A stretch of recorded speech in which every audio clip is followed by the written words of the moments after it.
अब्दुल कलाम जी मुस्कुराए और बोले 1 घंटे का समय दीजिए। 1 घंटे के बाद वो वापस गए, उन्होंने फिर फ़ोन किया और स्वीकार कर लिया। बोला ठीक है, मैं इसके लिए तैयार हूँ। अब कलाम जी का राज्य अभिषेक होना था, जैसे भगवान राम का राज्य अभिषेक हुआ 14 साल के वनवास के बाद में।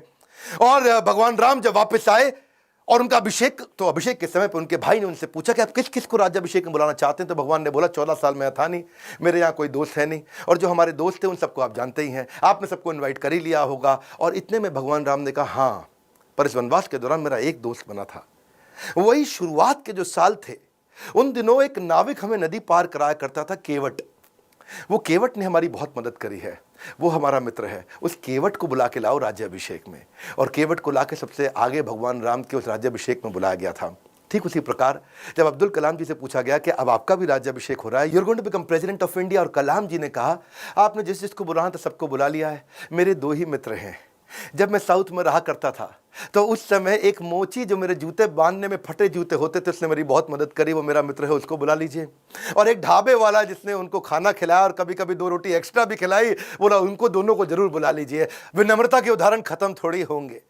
आमतौर पर जब व्यक्ति बड़ा होता है या राष्ट्रपति बन जाता है तो कहीं कहीं ट्रक लेकर के राष्ट्रपति भवन जाता है और कहीं मल्टीप्लाइड एक्स्ट्रा ट्रक लेकर के बाहर निकलता है। पर अब्दुल कलाम जी केवल एक मात्र ऐसे राष्ट्रपति थे जो 2 सूटकेस से भवन में गए थे और निकलते वक्त 2 ही सूटकेस लेकर के भवन से वापस आए थे। उनकी कुल संपत्ति में क्या था? कुछ नहीं था। एक रामेश्वरम में उनका पैतृक घर जो उनके पिता ने बनाया था, 2500 उनकी किताबें, एक वीणा जिसको बजाने में उनको बड़ा आनंद आया करता था, वीणा बहुत बजाते थे, एक उनकी कलाई की घड़ी, एक CD प्लेयर जिसमें वो भजन सुना करते थे, एक लैपटॉप था, 6 कमीजें जिनमें 3 तो DRDO की दी थी, 3 उनकी खुद की थी, 4 पेंट थी टोटल जो 2 DRDO की दी थी, 2 उनकी खुद की थी, 3 सूट थे और 1 जोड़ी जूता। हाँ, लेकिन उनके पास खास बात क्या थी? 40 डॉक्टरेट थी। खुद PhD की पढ़ाई कभी नहीं करी, कोई मेडिकल PhD की पढ़ाई नहीं करी, पर जिस यूनिवर्सिटी जाते थे लोग उन्हें डॉक्टरेट देते थे। लॉ, इंजीनियरिंग, साइंस, कितनी तरह की doctorate, Padma Bhushan, Padma Vibhushan, Bharat Ratna, Veer Savarkar award, Ramanujan award, कई प्रकार के उनको अवार्ड मिले।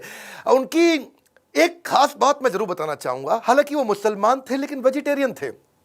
उनका बड़ा प्रेम था। एनिमल्स आर एंजल्स विद फर। पक्षी जगत पर्यावरण का सूचक होता है। कलाम जी क्या कहते थे? वो पर्यावरण का सूचक है, और अगर वो मुसीबत में है तो समझ लेना कि अब हमारे भी बुरे दिन दूर नहीं है।